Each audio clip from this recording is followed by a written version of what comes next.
right, welcome everyone. We're Semblance of Sanity. I'm Caleb. I'm Jacob. And we're here for Mushoku Tensei, Season 2, Episode 0. Yeah, what? yeah. Not Episode 1. No. I think we've got some kind of maybe recap or maybe some prologue or maybe some just thing that's not tied to the main story that's kind of important for the world. Like a relevant side story to set up something happening in some other part of the world. Yeah, we're probably also getting some small form of time skip given how much things kind of montage through at the end of Season 1. It definitely... The status quo was thoroughly changed at the end of Season 1. Right, but we also didn't really focus too much on progressing Rudius's story as much as we kind of went and checked everybody else's thing while recapping a couple of things with him because he was dealing with the whole, emotional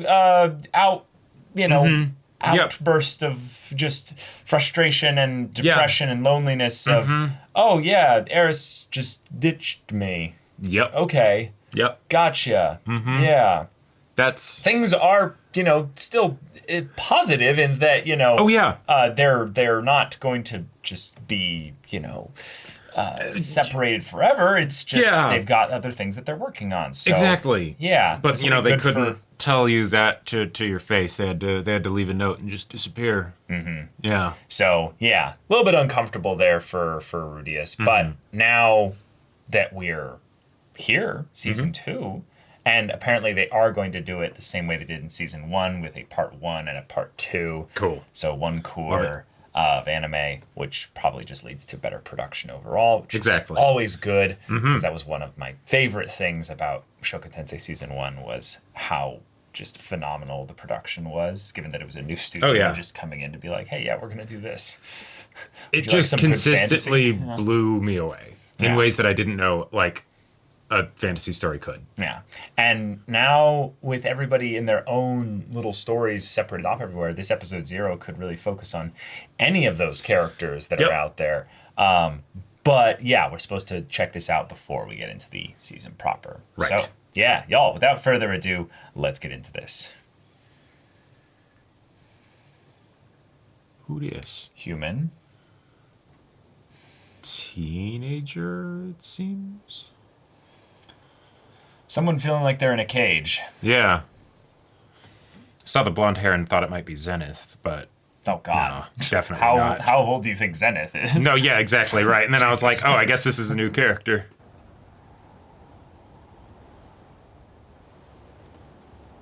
Oh, shit.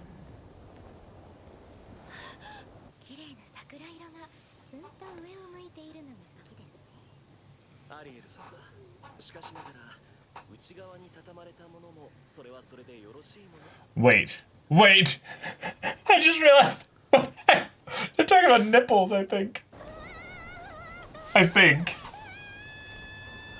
So...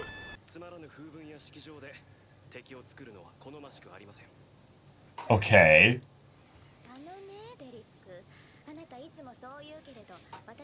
Alright, a kingdom. And Sylphiette. So... Oh, boy. If only something were to happen to them. No, she's just wanting to do her own thing. She doesn't want to be tied to all that nonsense. But, Sylphie, how did you get here? You were, You were in the snow last time we saw you, and you look different. We might be catching up as to how something happened. Because remember the teleporting? Oh, right, yeah.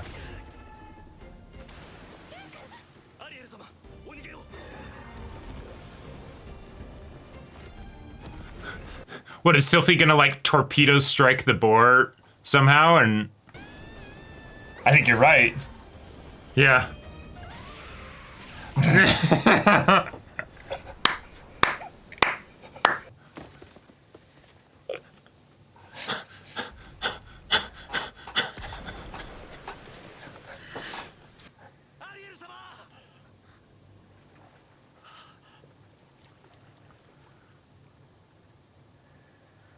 Hello.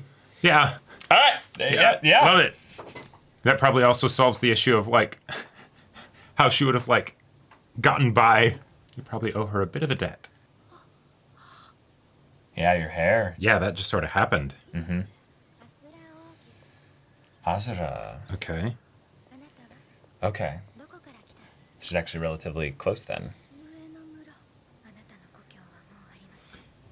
Now,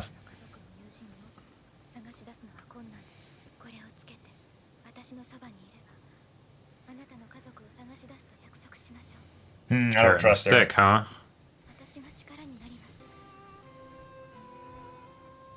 So stylish. Right, because remember, the green hair was the sign of the Spurs, but then also Right. the eyes as well. So Yeah.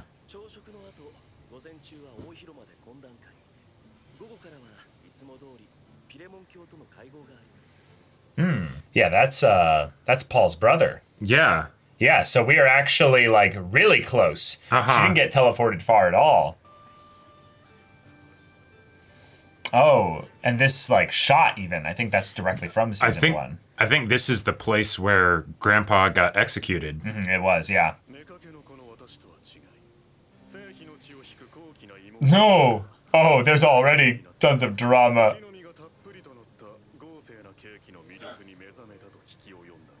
The double meaning.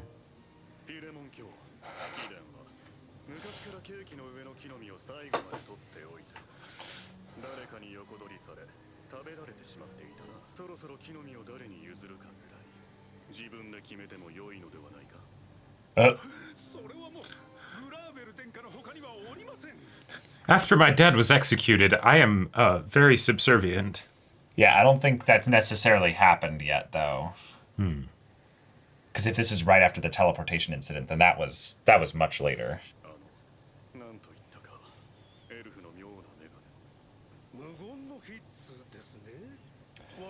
Ah. Okay. This super mysterious aura, just because it's like, stay close by and don't say anything.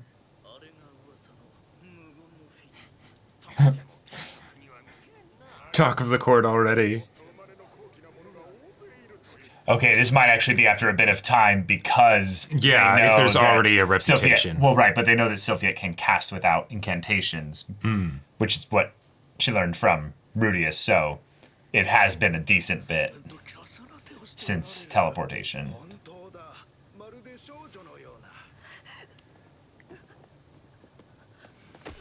Oh shit. Oh shit. Is this where the cover's blown?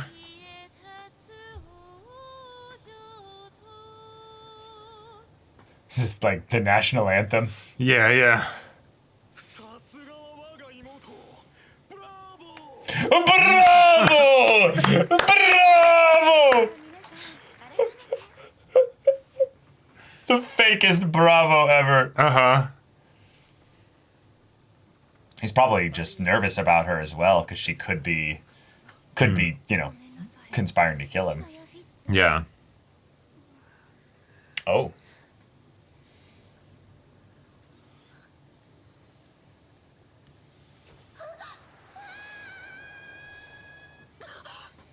Yeah, just that feeling of falling forever. Right. Yeah. Yeah, getting that in a dream would be bad enough. It'd be even worse if you've actually had something like that happen. So you know what that's like.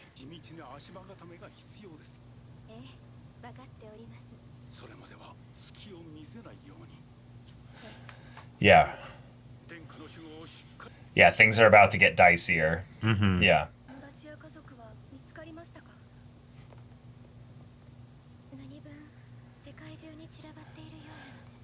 Yeah.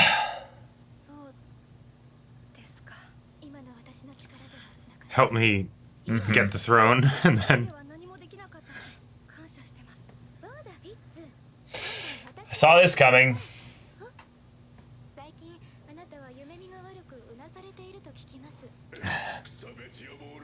Oh, the opera!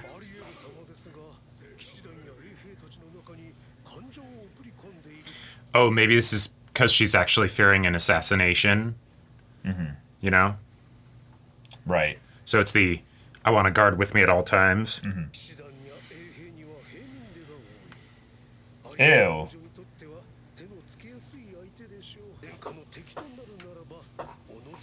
Set up the means to kill her. Okay.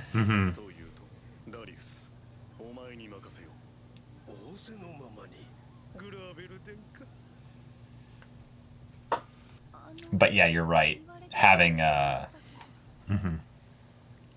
competent mage extremely close. So those, 10 seconds of Right. response time are actually not needed.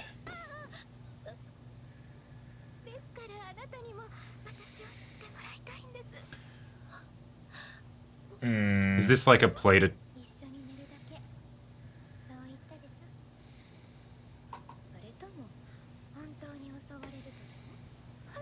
She's like one step away from being like, why? How could you think that of me? Right, right. But let's see.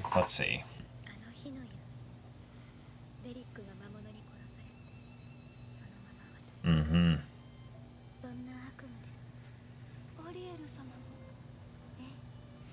Because this could also be a way to try and, like, ensure Sylphie's loyalty.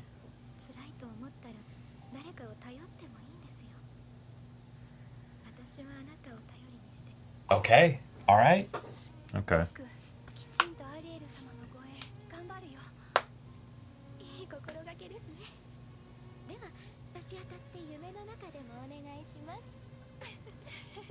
That's a special kind of magic. We Yeah. we don't have that one really handled down yet. Holy shit. Damn. Holy shit. Damn. Yep. Boom. Wind blast. Yeah. Yep. Slight cut. Blades are probably poisoned, too. Oh shit. Done. Just like that. Holy shit. Hey, Sylphiette, let's go. Yeah.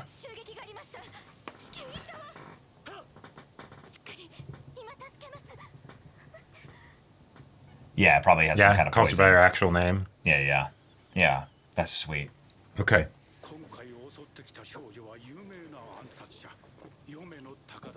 Oh, okay. So she wasn't like a puppet or anything. Just actually.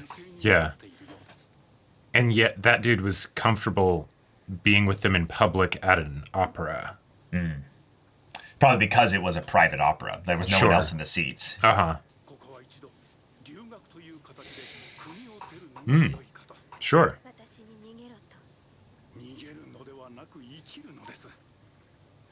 Yep, you don't need to wear these anymore. Wow. Oh, shit. Yep. I manipulated this whole thing, so Right. I don't want that to be the way it Yeah, I is don't want to do anymore. that anymore. I never could. Yep. Held that over your head as well.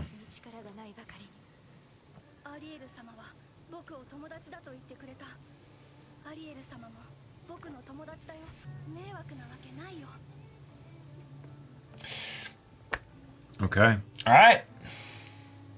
Besides, they look fucking awesome. Yeah. Yeah. Yeah.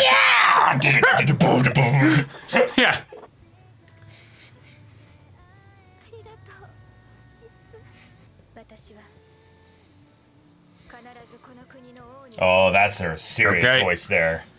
That's not her. She's not just going to be a queen. She's going to be a AAA queen. So then they're gonna go to Renoa Yeah. for the University of Magic and stuff. Yeah. Hell yeah. Awesome. She'll probably just end up learning magic there too. Guardian Fitz.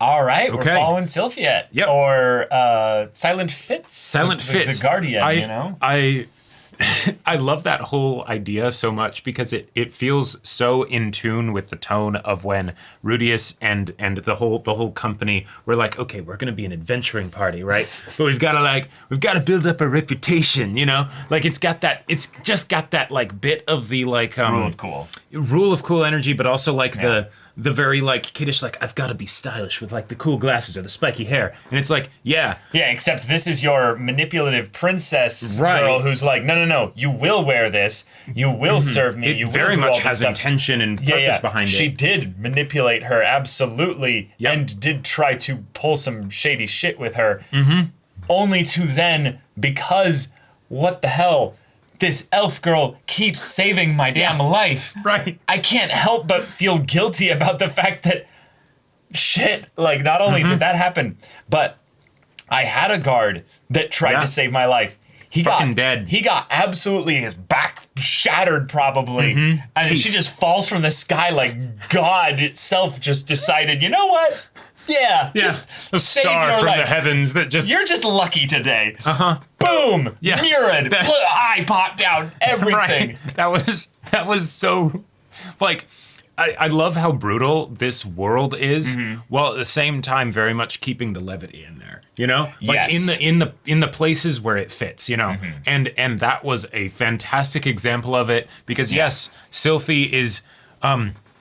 When we last saw her, very much was the like not super confident, all that stuff. So the only way that she would end up in a situation where it's the I'm the silent, mysterious badass in the dark cloak and glasses that, you know, stays behind the princess. Except that's not how she acts at all. No, that's not how she acts at all. But because she doesn't say anything, all the people at court are just like, who the fuck is that? Like, Right. Oh, I love that too. Yes. It's so good. The comedy of it is not lost on me, but I Meanwhile, do, Sylphie's having a panic attack because, oh God, they're all like looking at all me and judging stuff me and and judging stuff. me and yep. Yeah, but I do like that we very quickly established a couple things timeline-wise. This was a prologue.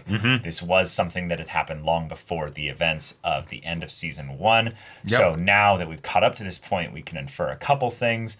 Sylphiette is now known to be not just a good magician or mage, but also somebody who is prominent in the court of the Kingdom of Asura, which is next to or in some ways the Fitoa region is essentially subservient to that kingdom. It's a vassal state of sorts. You know, there's no like notable castle of Fitoa basically. So that's its own thing there. So all the Grey Rat family drama nonsense is very much something that she was connected to. But because she had already been separated from them after the whole stuff with Rudius and Paul and Zenith and all that. Right. She's just like, well, fuck, that whole side of me, all my history and attached to that area is just gone. It's gone. Like there is that part of me that would have loved to see exactly what kind of response acclamation she would have to the fact that it's like, oh shit, she knows these Grey Rat people, and but they wouldn't have known her because Paul was splintered off from them and everything. I love how this show will have all these different characters in the world loosely connected, but because we know, but they don't necessarily know because it's a big world. I feel honestly like a god hovering above their little world and kind of seeing the way in which it's all connected.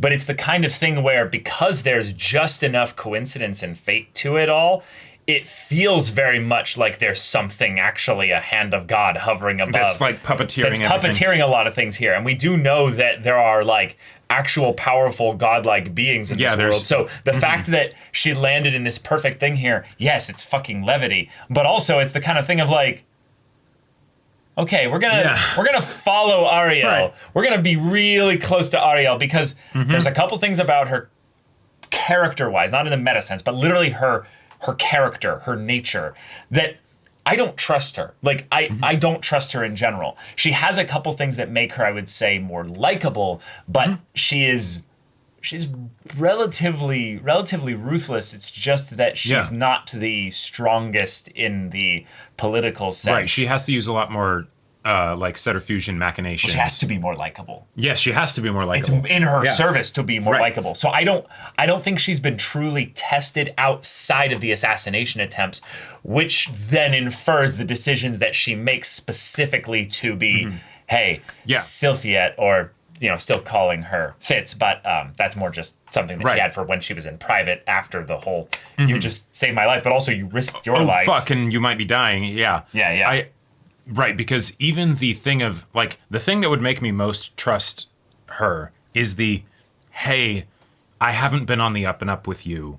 Which is what she did. Go your separate ways. Thank you for saving my life twice now, and potentially way more, you know. Or a request after that's been done of, like, I would like to pay you. I would like to have you hired on.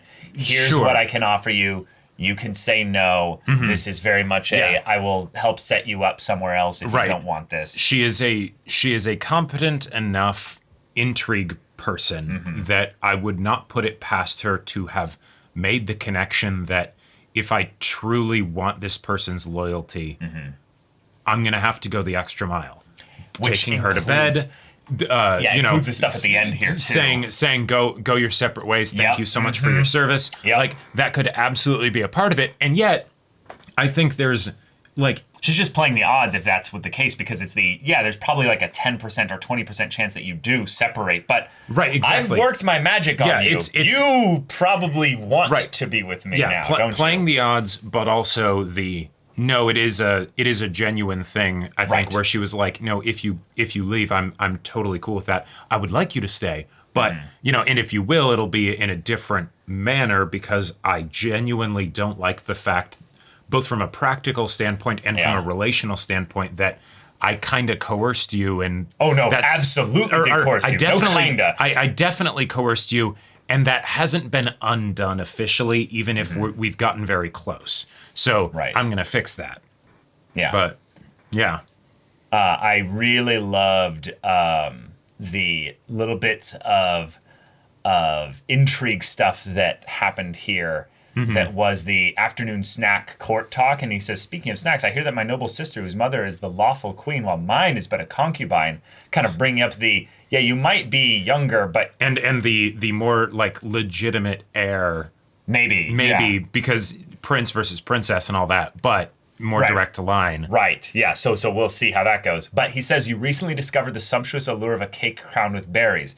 And what I love about this, without skipping a beat, she kind of goes, such a confection would be far too much for a novice like me.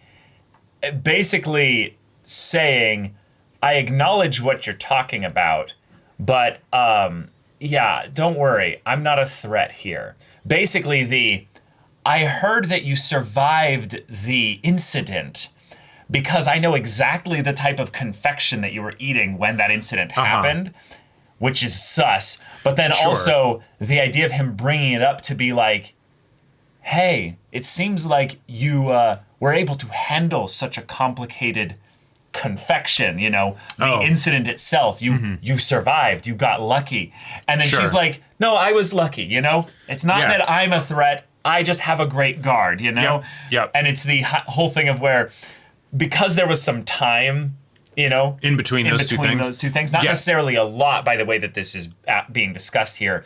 It was something that, upon going back and seeing that was what she was eating there, it wasn't necessarily a coincidence that that beast thing showed up. Oh, yeah, I fully believe that was an assassination attempt, probably from this guy. I feel like that would be pretty... You wouldn't want to tip your hand that, like, I know exactly down to what you were eating at that time, but it also could be the kind of thing where it's a bit of an intimidation tactic of back off. You can't prove anything of this is connected to me at all. But I'm just going to let you know, I see that little bit of conniving that you're trying to do here with Palemon. So remember, I know everything about you. I know every single little thing. So don't think about it. So then her worry about this whole situation and her ambitions leads her to slowly putting in people that she owns in specific things here, which I loved the choice of, we made surreptitious overtures to all the key groups.